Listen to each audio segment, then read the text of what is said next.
bandiraɓe fulɓe ne kewiide so tawi ɗeɗi gonti buruji joom mayat sellaɗi. hande noon garɗen yewtidde koye enɗemeji men. ƴeew enɗam nde taga ha pari de sagi tellade ɓe mbi enɗam holko takma wiide wonde a tellotako. wi gañmi ko so tawi mi tellimi mi taƴe guene wi enɗam yaha kala taƴƴoma mi taƴa balɗe mum, kala jokkuɗoma mi jokka balɗe mum. kono hande ko fonnoɓe jokkude enɗemeje ɗe ko kamɓe taƴata enɗemeje ɗe. moni kala so tawi andani goɗɗo ko woni e dow majjum, ƴeew darto wona e jalkidde ɗum, wona e ittude hirgiji tuuma ene fawe mum, wona e sabtude sirruji mum, tawa noon ene mofti soyde mum soytata ene soyto coyle janane. enen kala eɗen kewi hutorade konngol neɗɗo ko bandum. belon ganda bande ko belaɗo ma, sehil ma ko sehil ma, jaadiɗoma ko paɗowo ma, mona memma metto wima a safi sa rumtima ngola ƴeema. kala pirto aadi ne wawi ñamde innama ade walla bani adama. on biyo ko bande taw noon ene somanma bande. on biyo ko bande so tawi defti ene anda fattinani nokkantama, ne tawno wonmo no yima a fayi on so defi nokkantama. bandiragal wona e ɗemgal welelele yitata gonga. bandiragal ko ɗo banggue gotka.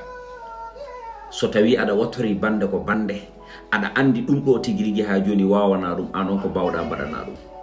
so tawi eɗen nodda bandiragal, bandiraɓe fotani tan wonde ɗo banggue ɗemgal, ene foti feñje e gonkaji men. ka bandam komi bande kono mi yiɗanama ɓiyam.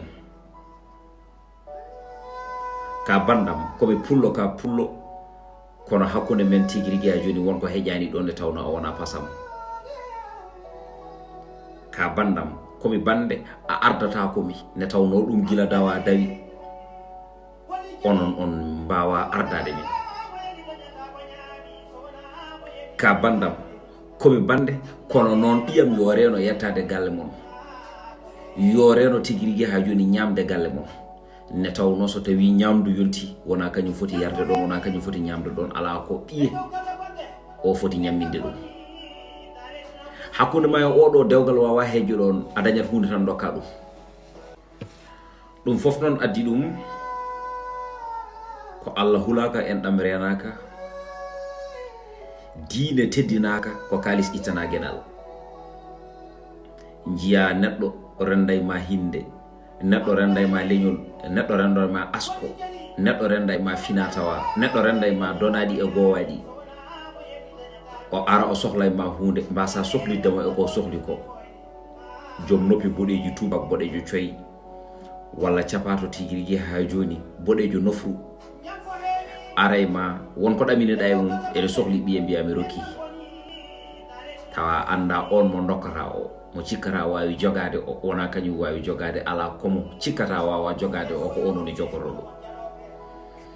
nde tawno noon hande ko koppareje ɗe gardina, diino o hettina caggal.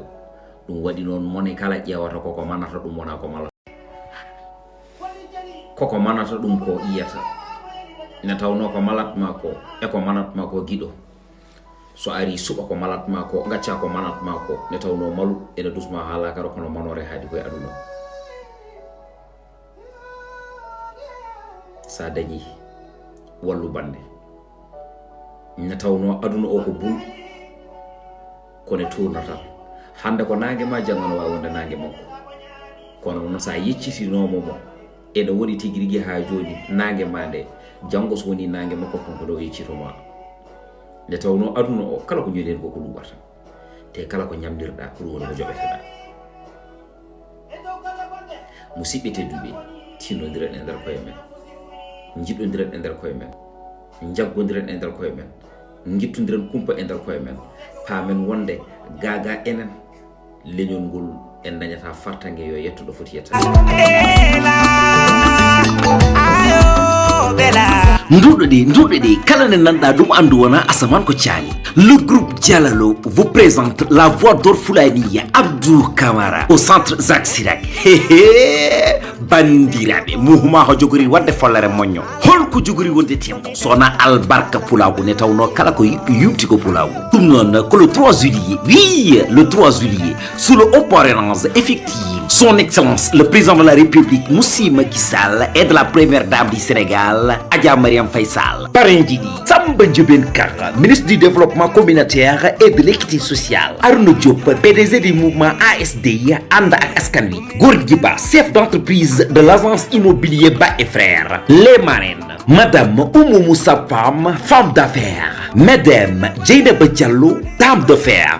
Les invités d'honneur Thierno Cheikh Louti, Sehil Abdou Camara kono kuɗol mum memata leydi. Oumar Sow, conseiller du président Macky Sall, responsable politique à Yeumbeul. Siradji Djibi Ndaw et Abdoul Ndiaye, les responsables politiques APR à Oréfondé. Iba Sow, chef de cabinet du ministre Amadou Hott. Alassane Bawar, responsable politique Thiaroye Guidkaw. Modou Mbène Diop, responsable politique APR à Yeumbeul. Moustapha Mbeng, honorable député, maire de Keur Massar. Bassirou Ka, jawriñ universel. Talibé Cheikh Béthio. Mafou Gueye, responsable politique Keur Massar. Oumar Tall, PDG Guépard Marketing. Moussibi, entrée au prix-vente 2000, jours J 3000. Les artistes invités Ousmane Gagné, Akole Ñul, Demba Guissé, Kan Diallo, MC Modi, Koumba Gueye Tamba, Ndeye Diarra Gueye, Samba Seck, Bonko Mbaye.